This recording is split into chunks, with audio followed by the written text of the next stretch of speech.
Hallelujah. प्रभूची स्तुती असो. या सर्व प्रियांनो, आपण हे गीत गाऊया. हा दिवस प्रभूचा आहे. आमेन.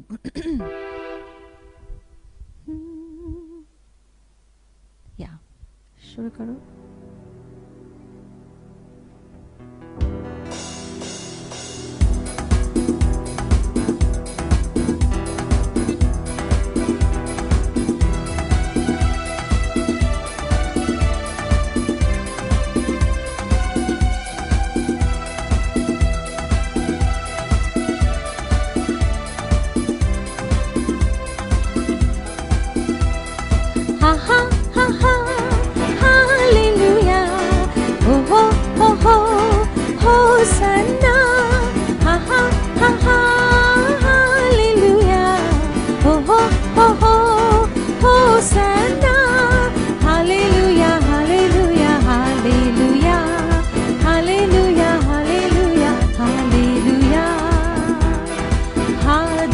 प्रभूचा आहे. उल्हास व आनंद करू. हा दिवस प्रभूचा आहे.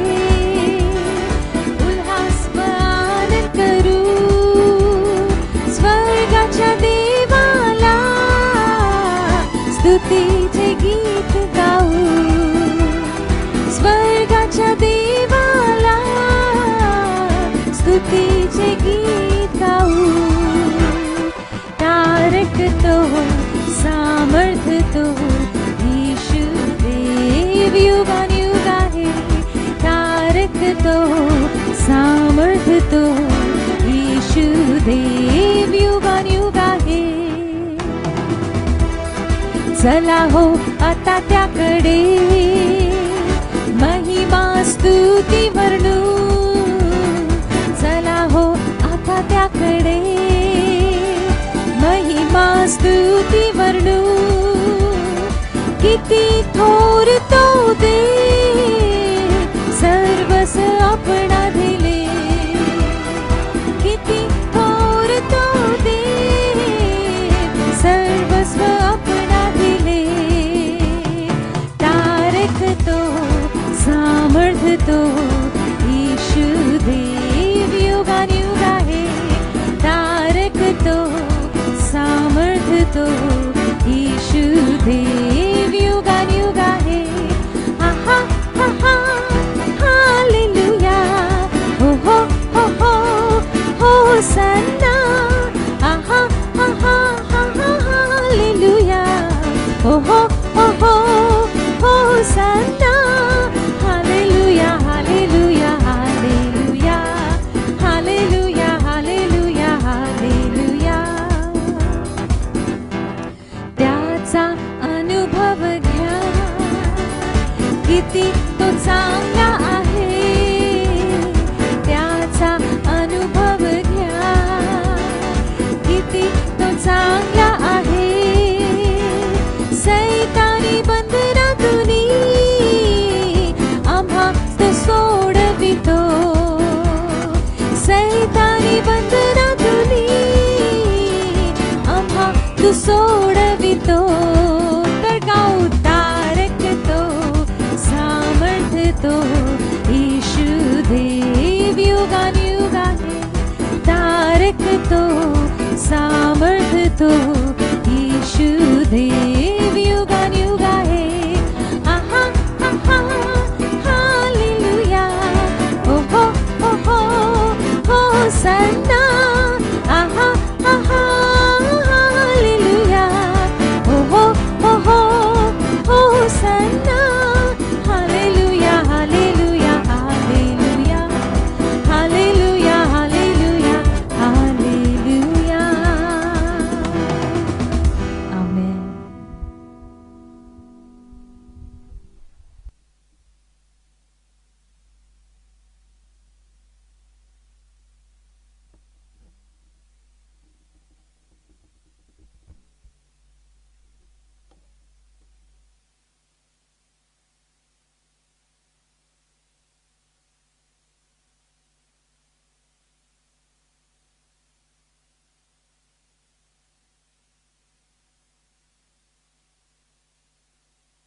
हालेलुया.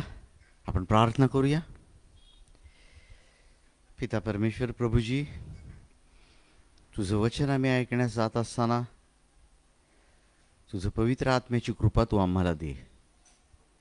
तुझ्या वचनात तू म्हणालास, येशू, माझ्याशिवाय तुम्ही काही करू शकत नाही.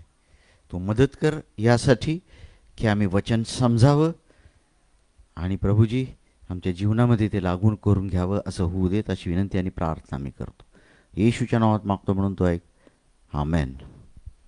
आपण एक दोन वचनं वाचूया. एक दोन वचनं मी वाचतो. पहिलं वचन आहे फिलिप्पिकरास पत्र इब्री लोकास पत्र 10वा अध्याय आणि 39व वचन. हिब्रूज 10:39. इब्री लोकास पत्र 10वा अध्याय आणि 39 वचन. तथापि नाशाकडे मागे हटणाऱ्यांपैकी आपण नाही, तर जीवाच्या तारणासाठी विश्वास धरणाऱ्यापैकी आहोत. जीवाच्या तारणासाठी विश्वास धरणाऱ्यापैकी आपण आहोत. एक दुसरं वचन वाचूया आपण. ते आहे याकोबाचं पत्र 1 अध्याय आणि 21वं वचन. म्हणून सर्व मळीनपण आणि उचंबळून आलेली दुष्टाई टाकून जे कलम लावलेले वचन तुमचे जीव तारायला समर्थ आहे ते नम्रतेने अंगीकारा. तुमचे जीव तारायला समर्थ आहे ते नम्रतेने अंगीकारा. आणि अजून एक वचन मी वाचतो. पेत्राचं पहिलं पत्र 1 अध्याय आणि 9वं वचन. कारण तुम्ही आपल्या विश्वासाचा परिणाम म्हणजे जीवाचे तारण पावत आहात. तुम्ही आपल्या विश्वासाचा परिणाम म्हणजे जीवाचे तारण पावत आहात. तिन्ही ठिकाणी आपण वाचलं आज, जीवाचे तारण, जीवाचे तारण, जीवाचे तारण. आज भाग दुसरा आहे. मागच्या वेळी मी तुम्हाला काय सांगितलं? पहिला भाग तारण, याच्यामध्ये आपण काय पाहिलं? थेसलोनिकास पत्र पहिलं पत्र 5वा अध्याय 23व्या वचनात असं सांगितलेलं आहे की मनुष्याचे 3 भाग आहेत: आत्मा, जीव आणि शरीर, किंवा आत्मा, प्राण आणि शरीर. तर जीव, प्राण आणि मन हे तिन्ही गोष्टी एकच आहेत. मागच्या वेळी आपण काय केलं? आत्म्याचं तारण पाहिलं. आज आपण काय पाहणार आहोत? जीवाचं तारण. म्हणजे प्राण जो आहे आपला, आपण म्हणतो ना प्राण आणि जीव एकच आहेत, तर हे जीवाचं तारण आपण पाहणार आहोत. म्हणजे ज्याला इंग्लिशमध्ये सोल म्हणतात. तर ह्याचे 3 ते 4 विभाग आहेत. जे आपलं मन आहे किंवा जे जीव आहे त्याचे 3 भाग आहेत. एक आपल्या इमोशन्स म्हणजे भावना, एक आपली इच्छा विल ज्याला म्हणतो, आणि एक आपली व्यक्तिमत्व पर्सनॅलिटी, आणि चौथी गोष्ट म्हणजे आपली सद्विवेक बुद्धी ज्याला कॉन्शियन्स म्हणतो आपण. सद्विवेक बुद्धी, आपली इच्छाशक्ती, आपलं व्यक्तिमत्व आणि आपल्या भावना, आपला स्वभाव सगळा याच्यामध्ये येतो. तर मागच्या वेळी आपण काय पाहिलं? आत्म्याचं तारण. आज आपण काय बघणार आहोत? जीवाचं तारण कसं होईल. मी मागच्या वेळी तुम्हाला सांगितलं होतं की तारणाचे 3 भाग आहेत: पास्ट, प्रेझेंट, फ्युचर. पास्ट म्हणजे भूतकाळ. भूतकाळ म्हणजे काय? इन्स्टंटेनियस. काय झालं त्यात? आपल्या पापांच्या जे आपल्याला सजा मिळणार होती त्याच्यापासून आपल्याला माफी मिळाली. आता दुसरं कुठलं आहे? हे प्रोग्रेसिव्ह. प्रोग्रेसिव्ह म्हणजे काय? पुरोगामी. पुरोगामी म्हणजे काय? प्रगतिशील. तारण प्रगतिशील. आज आपण हे बघणार आहोत. त्यासाठीच जे मी सांगितलं तुम्हाला, फिलिप्पिकरास पत्र 2 अध्याय आणि 12व्या वचनात काय लिहिलेलं आहे की भीत आणि कापत कापत आपले तारण साधून घ्या. आता जी पापाची जी शक्ती आहे, पॉवर ऑफ सिन, आपल्या आयुष्यात राहणार नाही. रोमन 6:4 मध्ये सांगितलेलं आहे, 14 मध्ये 6व्या अध्यायात रोमकरास पत्रमध्ये, की पापाचा तुम्हावर काहीही अधिकार चालणार नाही, कारण का तुम्ही कृपेच्या अधीनतेमध्ये आहात. हालेलुया. तर आपण थोडक्यात बघूया. तर मागच्या वेळी काय केलं आपण? मागच्या वेळी जे बघितलं, आत्म्याचं तारण एकदाच झालेलं आहे, फॉर एव्हर, कायमचं झालेलं आहे. आत्मा कधीही बदलणार नाही. आता आपण दुसरं जे तारण बघत आहोत जीवाचं, ते मी तुम्हाला सांगितलं, जरी आपला उद्धार झाला, आपला नवीन जन्म झाला, तरी आपल्या मनामधले विचार बदली होत नाहीत. समजा तुम्ही रात्री येशूचा स्वीकार केला, दुसऱ्या दिवशी सकाळी उठले, तेच विचार मनात येणार. कुठले विचार? समजा 10 तारीख आहे आणि तुमचा EMI कट होणार आहे, तुम्ही फ्रीज, TV इत्यादीसाठी कर्ज घेतलेलं आहे. अरे अरे, बँकेत पैसे आहेत का नाही? नाही, थोडे पैसे कमी आहेत. EMI बाउन्स तर होणार नाही, काही गडबड होईल का? किंवा समजा एखादं कौटुंबिक कलह किंवा भांडण असेल, एखादा माणूस तुम्हाला काय बोलला, त्याच्याशी हिशोब कसा सेटल करायचा, ह्याच्याबद्दल ते विचार तुमच्या मनात येऊ शकतात. किंवा असे अनेक विचार जे आहेत ह्या पद्धतीचे, की जे काय होतात आमच्या मनात. समजा एखादा माणूस जर असेल की त्याच्या मनामध्ये परत दारू पिणारा असेल, 8 PM 8 वाजले, लगेच घंटी वाजणार, अरे अरे अरे अरे, दारूची आठवण येणार, काय करू काय करू. मनातले विचार बदल झाला का? नाही. मग काय करायला पाहिजे? त्याच्यासाठी थोडं आपल्याला खोलात जाऊन बघायला पाहिजे की हे कसं करायचं आणि काय करायचं आहे मनाबद्दल. कारण देवाचं वचन सांगतं की तू आपल्या सर्व रक्षणीय वस्तूंपेक्षा आपल्या मनाचे आणि अंतःकरणाचे रक्षण कर, जीवनाचा उगम त्याच्यात आहे. नीतिसूत्रे 4:23. देवाचं वचन, नीतिवचन, नीतिसूत्रे 23:7 मध्ये असं लिहितं की as a man thinks in his heart so is he. मनुष्य आपल्या मनामध्ये जसा विचार करतो तसा तो आहे. एक गोष्ट आपल्याला समजायला पाहिजे की आपल्याला 2 मनं आहेत. लहानपणापासून तुम्ही ऐकत आलेला असाल. आणि हे मन जे आहे, तुम्ही मराठीत अनेक म्हणी या मनाविषयी ऐकले असतील. स्वभावाला औषध नाही, जित्याची खोड मेल्याशिवाय जात नाही, सुंब जळेल पण पीळ जात नाही. काय यांचा अर्थ? सुंब जळेल पण पीळ जात नाही, म्हणजे याचा स्वभाव बदलत नाही जळून गेला तरी. स्वभावाला औषध नाही म्हणतात, पण स्वभावाला सुद्धा बायबलमध्ये औषध आहे. आणि आज तोच मी तुम्हाला सांगत आहे, जीवाचे, मनाचे तारण. फार महत्त्वाचा विषय. रोमकरासपत्र 8वा अध्याय 7व्या-8व्या वचनात असं लिहिलेलं आहे की आपल्याला 2 मन आहेत. एक मन जे आहे दैहिक मन आहे, आपलं भौतिक मन आहे. हे काय करतं मन? देहाचं चिंतन करतं. देहाचे चिंतन म्हणजे मरण, आणि आत्म्याचे चिंतन करणारं मन आत्मिक म्हणजे शांती, आनंद आपल्याला आणि अनंतकालचं जीवन आहे. ते 2 मन आहेत, एक आत्मिक मन आहे आणि एक दैहिक मन आहे. तर हे जे आपलं मन आहे, हे मन, आपलं दैहिक मन जे आहे, हे जेव्हा आपल्या आत्म्याचं तारण होतं तेव्हा दैहिक मन बदलत नाही, अगदी जसं आहे तसंच आहे. मी तुम्हाला सांगितलं, जुने विचार जे मनात यायचे ते नवीन विचार तसेच येणार. मग त्यांचं काय करायला पाहिजे? मन तर बदलू नाही शकत कोणी. हेच सांगितलेलं आहे रोमकरासपत्र 12वा अध्याय 2रं वचन, की तुमच्या मनाचे नवीनीकरण होऊ द्या. म्हणजे परमेश्वराची कुठली इच्छा आहे? परमेश्वराची जी इच्छा आहे, उत्तम, आवडती आणि परिपूर्ण, ही इच्छा तुम्ही पूर्ण कराल. मनाचं जर नवीनीकरण झालं तरच देवाची इच्छा तुम्ही पूर्ण कराल. नाही तर काय होईल? कित्येक लोक आहेत मनाचं नवीनीकरण केलं नाही, देवाची सेवा सुद्धा करतात. मत्तेचं पुस्तक 7वा अध्याय 21 वचन, मला प्रभुजी प्रभुजी म्हणणाऱ्यांचा स्वर्गाच्या राज्यात प्रवेश होणार नाही. ते म्हणतील, अरे आम्ही तुझ्या नावाने संदेश दिले, भुतं काढली, चमत्कार करेल, मी तुम्हाला कधीही ओळखत नाही. मनाचं नवीनीकरण, मनाचं तारण, मनामध्ये जो एक बदलाव आला पाहिजे तो फार महत्वाचा आहे. तर ही 2 प्रकारची मन आहेत, एक दैहिक मन आहे आणि एक आत्मिक मन आहे. आणि हे जे मन आहे आपलं, हे मन जे आहे हे एक टेकू आहे. टेकू, एक अशी लाकडं जर आपण ठेवलं आणि मधी टेकू दिला, ती तरफ होते. एका बाजूला काय आहे?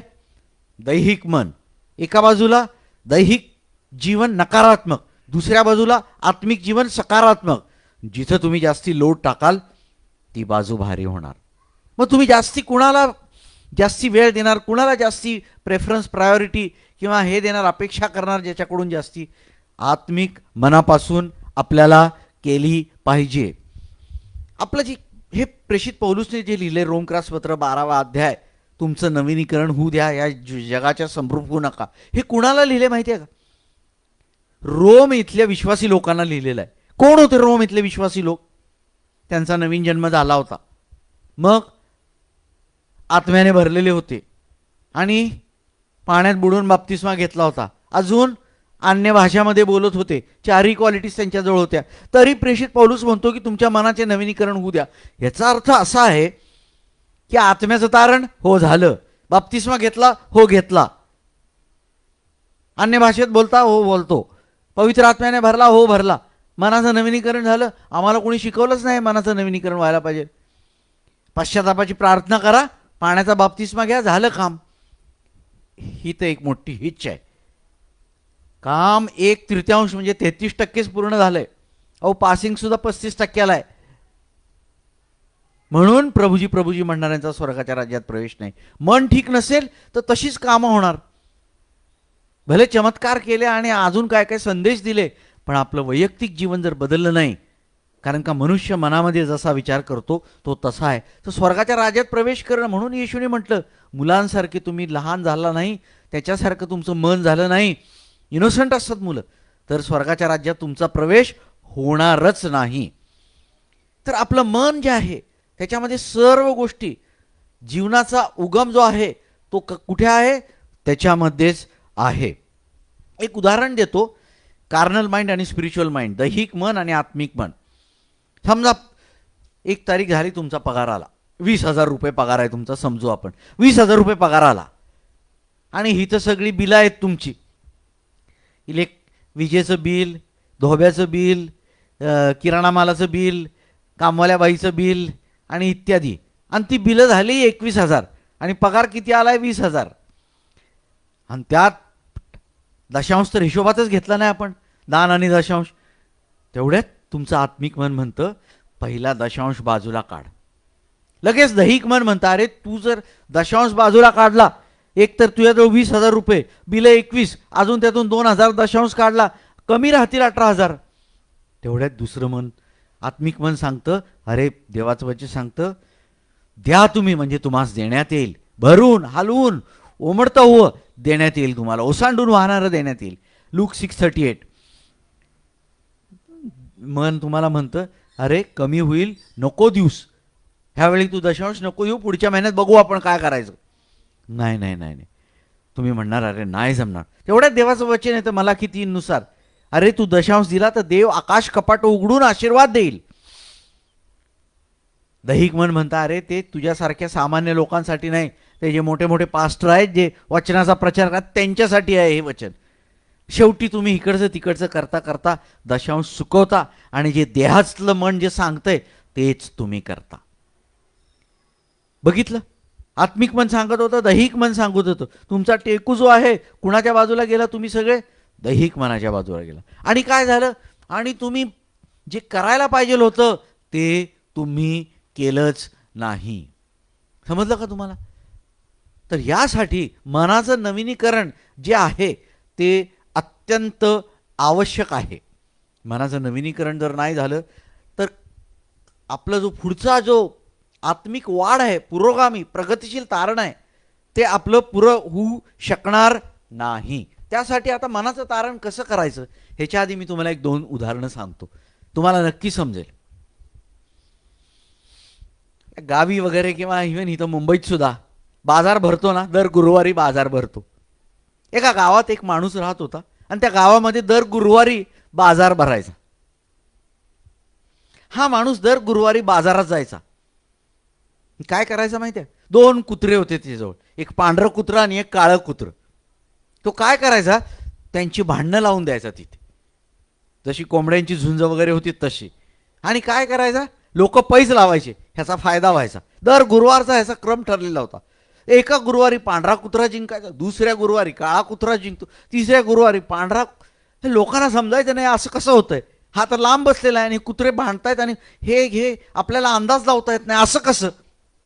शेवटी त्या लोकांनी त्या माणसाला विचारलं, हे असं कसं रे, एक दिवशी काळा कुत्रा जिंकतो गुरुवारी, दुसऱ्या दिवशी काळा परत. त्याने सांगितलं की ज्या गुरुवारी आहे झुंज म्हणजे कुत्र्यांची भांडणं लावणार आहे आणि पैज तुम्ही लावता त्याच्यावर. ज्या गुरुवारी मला पांढरा कुत्र्याला जिंकायचं आहे त्या आठवड्यात मी पांढऱ्या कुत्र्याला खूप खायला घालतो आणि काळ्या कुत्र्याला उपाशी ठेवतो आणि काळा कुत्रा हरतो. आणि जेव्हा पुढच्या आठवड्यात मला काळ्या कुत्र्याला जिंकायचं आहे तेव्हा मी काळ्या कुत्र्याला खूप खाऊ घालतो आणि पांढऱ्या कुत्र्याला उपाशी ठेवतो, म्हणजे पांढरा कुत्रा हारतो. तुम्हाला समजलं माझ्या गोष्टीचा अर्थ मी काय म्हणतोय? जर तुम्ही आत्मिक मनाला खाऊ घातलं तुम्ही आत्मिक व्हाल, मनाचं नवीनीकरण होईल. जर दैहिक मनाला तुम्ही खाऊ घातलं तर काय होईल? तुम्ही जगिक बनाल, मग सगळा नाश होईल त्याचा, वचनात सांगितल्याप्रमाणे. इकडं अनंतकालचं जीवन, देहाचं चिंतन हे मरण आहे, नाश आहे. ह्यासाठी फार महत्वाचं आहे. तर हे जे बदल आहे हा बदल थोडा थोडका नाही, 100%, 100% बदल होणारा. त्याच्यासाठी काय करायला पाहिजे मी अजून 2 उदाहरणं देतो, तुम्हाला चांगलं समजेल. तुम्ही मेटामॉर्फोसिस म्हणजे एक बदलाचा प्रकार आहे ते मी तुम्हाला सांगतो. म्हणजे जे आपल्या मनाचं नवीनीकरण किंवा जे जीवाचं तारण आहे त्याला मेटामॉर्फोसिस म्हणजे बदल म्हणतात. तो थोडा थोडका नाही, 100%. एक छोटासा किडा असतो, कदाचित तुम्ही बघितला असेल, त्याला मराठीमध्ये सुरवंट म्हणतात. असा काळा किडा असतो, दिसायला खूप ओंगळ आणि घाणेरडा असतो, असे केस असतात त्याच्या अंगावर. हात जरी लागला तरी केस झोंबतात, ते पायाला जरी लागलं तरी झोंबतो. त्याचं नाव काय? सुरवंट. तो सुरवंट जो आहे काही दिवसांनी तो सुरवंट त्याच्या भोवती कोश तयार करतो. म्हणजे हा सुरवंट होता, काय झालं? कोशात गेला, ककून म्हणतात त्याला इंग्लिशमध्ये. आणि तो कोशमध्ये राहून काही दिवसांनी कोशामधून बाहेर पडतो. जेव्हा तो कोशामधून बाहेर पडतो तेव्हा काय म्हणून बाहेर पडतो? फुलपाखरू. तुम्हाला समजलं मेटामॉर्फोसिस, बदलावचा अर्थ? पहिला कसा होता? सुरवंट, घाण, दिसायला ओंगळ, आणि कोशामधून बाहेर पडल्यावर तो काय झाला? फुलपाखरू, दिसायला सुंदर, मनमोहक. हेच बिलकुल जीवाचं तारण आहे. कसा होता स्वभाव? जुना, दैहिक. हळू हळू हळू हळू स्वभाव बदलत गेला आणि काय झालं? आत्मिक आणि सुंदर आणि परमेश्वराला आवडणारा स्वभाव. जोपर्यंत प्रियानो जीवाचं तारण होत नाही, देवाची इच्छा समजणारच नाही, पूर्ण करायचं दूर राहिलं. अजून एक सांगतो, लहान बाळं तुम्ही बघितलेली असतील, त्यांना डायपर लावतात. मराठीत आपण त्याला म्हणतो ना काय, लंगोट किंवा जे काय म्हणता तुम्ही ते.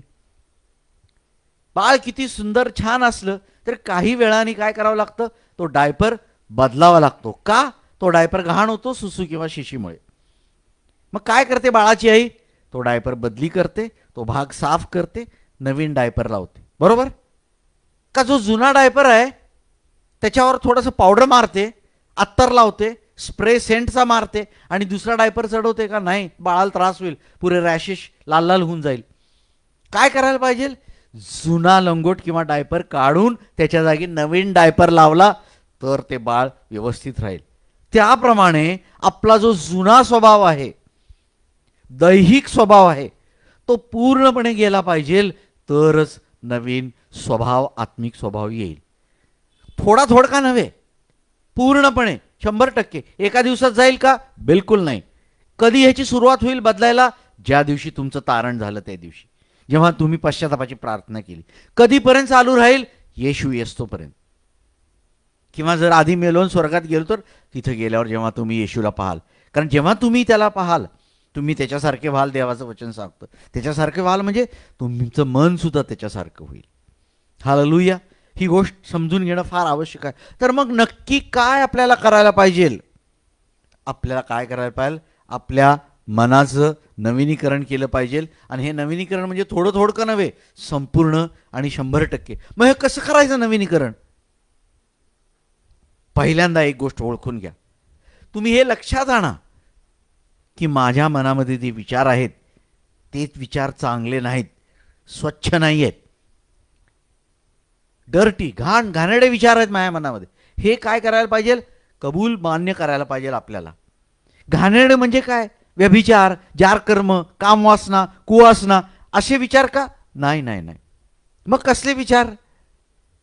तुम्ही चिंता जरी केली, देवाचे वचन सांगतो चिंता करू नको.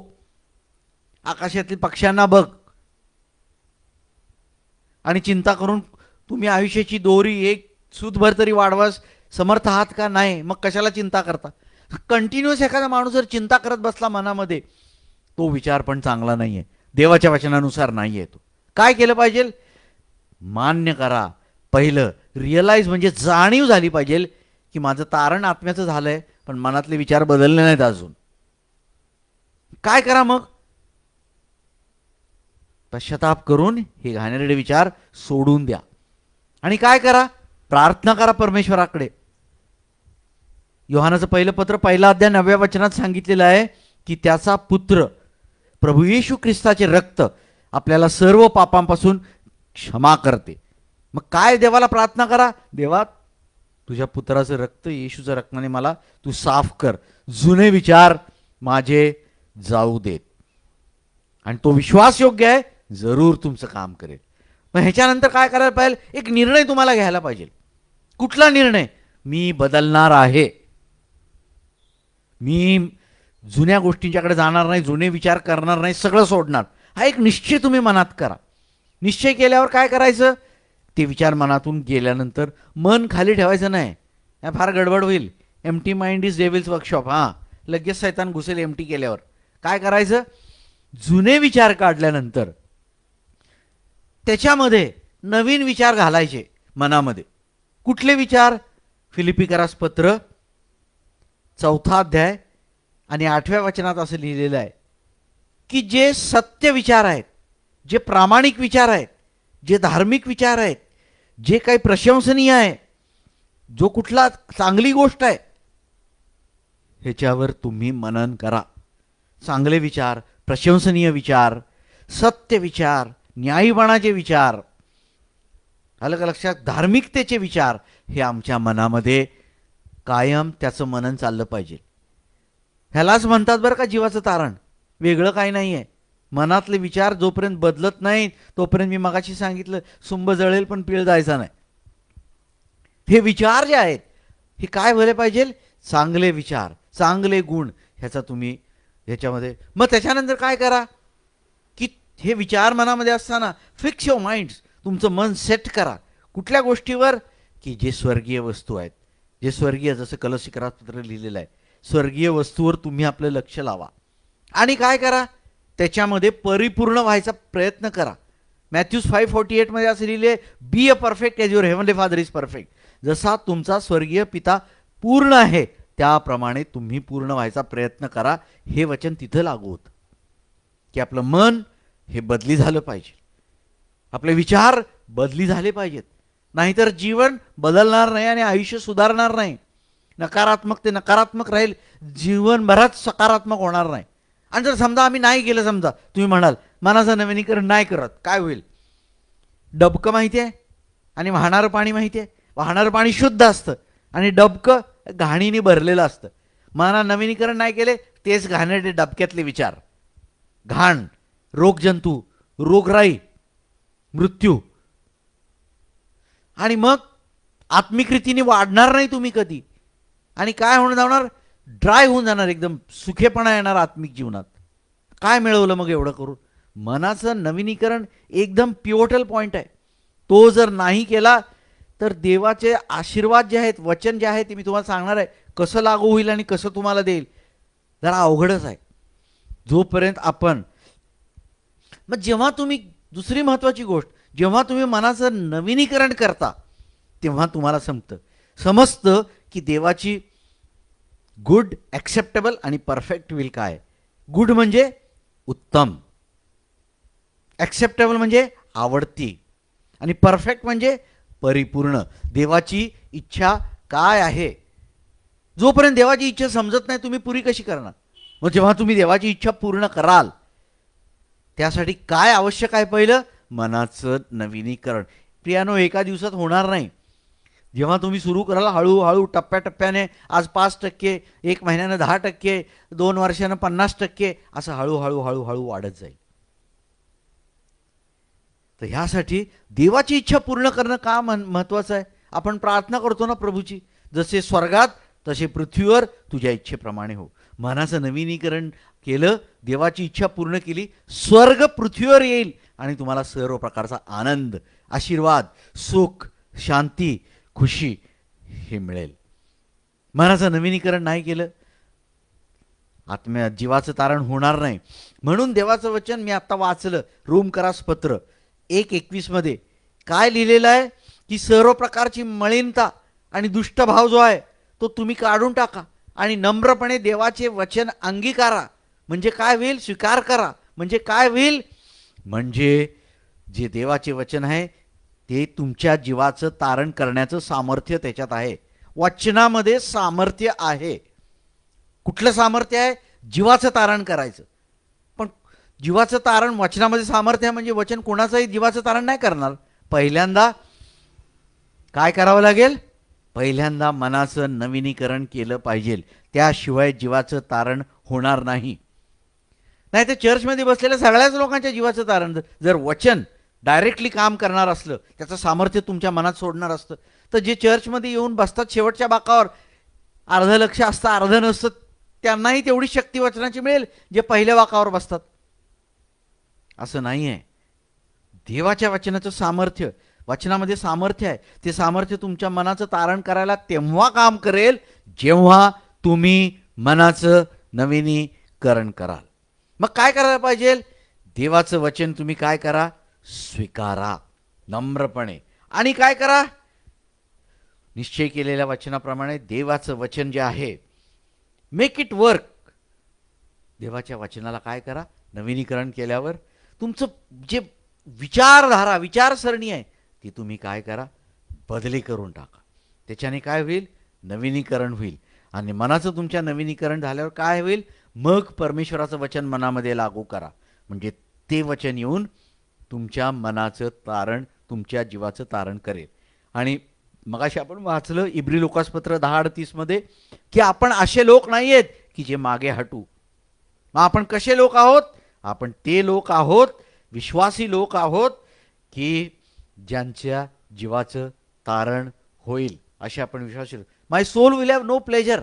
देवाचं वचन सांगतं मला अजिबात आनंद वाटणार नाही जर कुणी मागे हटला तर. आपण मागे हटणारे लोक आहोत का? बिलकुल नाही. मग काय करणार? जीवाचं तारण होण्यासाठी आपण पुढे पुढे जाणार आहे. मग 1 पीटर 1:9 मध्ये आपण काय वाचलं? The outcome of your faith is salvation of your souls. 1 Peter 1:9. पेत्राचं पहिलं पत्र 1 अध्याय 9व्या वचनात सांगितलेलं आहे तुमच्या विश्वासाचा परिणाम म्हणजे तुमच्या जीवाचे तारण. मी वाचलं, मी रमाबाई पंडितचं भाषांतर वाचलं कारण ते ॲक्युरेट आहे. तुमच्या विश्वासाची सुरुवातीमध्ये काय झालं? आत्म्याचं तारण. तुम्ही विश्वासाने कबूल केलं. जेव्हा तुम्ही तोंडाने कबूल केलं आणि मनामध्ये विश्वास ठेवला, तुमचं तारण झालं. कुठलं? आत्म्याचं. आणि एंड ऑफ युअर फेथ, तुमच्या विश्वासाचा परिणाम तुमच्या जीवाचं तारण झालं. विश्वासाची सुरुवात आत्म्याचं तारण, विश्वासाचा शेवट जीवाचं तारण. मग जेव्हा आपला नवीन जन्म होतो तिथं थांबायचं नाही लगेच आपण. मग काय करायचं? आपल्या मनाचं नवीनीकरण केलं पाहिजे, ज्याला दिवाचं तारण म्हणतात. ते मनाचं नवीनीकरण केल्यानं ह्याला काय म्हणतात? मेटामॉर्फोसिस, बदलाव, टोटल बदल, 100% बदल. नवीन जन्म, बप्तिस्मा घेतला, एक बदलाव आल्यानंतर काय? त्यालाच मेटामॉर्फोसिस म्हणतो. मग देवाचं वचन आपल्या मनामध्ये घ्यायचं. देवाचं वचन सामर्थ्य सोडतं आणि तुमच्या जीवाचं तारण होतं. ह्याला पुरोगामी, प्रगतिशील, पुढे जाणारं प्रोग्रेसिव्ह सल्वेशन तारण म्हणतात. मागच्या वेळी आपण काय बघितलं होतं? इन्स्टंटेनियस, भूतकाळातलं. आज आपण काय बघितलं? वर्तमान काळातलं. म्हणून प्रियानो, मला एक गोष्ट तुम्हाला सांगू द्यात. जर तुम्हाला असं वाटत असेल की मी येशूचा स्वीकार केला आणि बाप्तिस्मा घेतला सगळं झालं, असं नाही आहे. 33%च काम झालंय. 33%त पास सुद्धा होत नाहीत लोक, 35% लागतात. मग काय करायला पाहिजे? जीवाचं तारण कुणाच्या हातात आहे? देवाच्या नाहीये, तुमच्या हातात आहे, माझ्या हातात आहे. म्हणून प्रेषित पौलुस 2:12 मध्ये होतो, भीत भीत थरथर कापत आपले तारण साधून घ्या. हे तारण साधून घ्यायचं आहे. आमेन. मी स्पष्ट करून सांगितलेलं आहे. मला असं वाटतं की समजलेलं आहे. तर मागच्या वेळी भाग 1 आत्म्याचं तारण, भाग 2 जीवाचे तारण आज आपण बघितलेलं आहे. आणि या आपण प्रार्थना करूया आता आणि आजचं बायबल स्टडी वचन संपूया. आपले डोळे मिटू प्रार्थना करू. हे आमच्या स्वर्गातील पित्या सेनाधीश परमेश्वरा, हे केवळ वचन ऐकणारे नव्हे, तर वचन ऐकून त्याप्रमाणे योग्य ते स्टेप्स घेणारे तू आम्हाला बनव. केवळ वचन ऐकून आहा खूप सुंदर वचन होतं म्हणून सोडून दिलं, काहीही फायदा होणार नाही. हे वचन ऐकून आपलं मन कसं बदली करायचं, आपल्या मनातले विचार कसे बदली करायचे, जुने विचार कसे काढून टाकायचे, नवीन विचार कसे भरायचे आणि मनाचं नवीनीकरण कसं करायचं. आणि नवीनीकरण झाल्यानंतर देवाचं वचन लागू करून जे काही प्रभूजी वचनाचं सामर्थ्य रिलीज होतं ते कसं अनुभवायचं, हे वचन ऐकलेल्या प्रत्येक व्यक्तीला तू शिकव. हा अनुभव त्यांना येऊ दे जीवाच्या तारणाचा, अशी विनंती आणि प्रार्थना मी करतो. प्रभू, जी तू सहायता केलीस तुझ्या नावाला धन्यवाद देतो. येशूच्या नावात मागतो म्हणून तो ऐक. आमेन.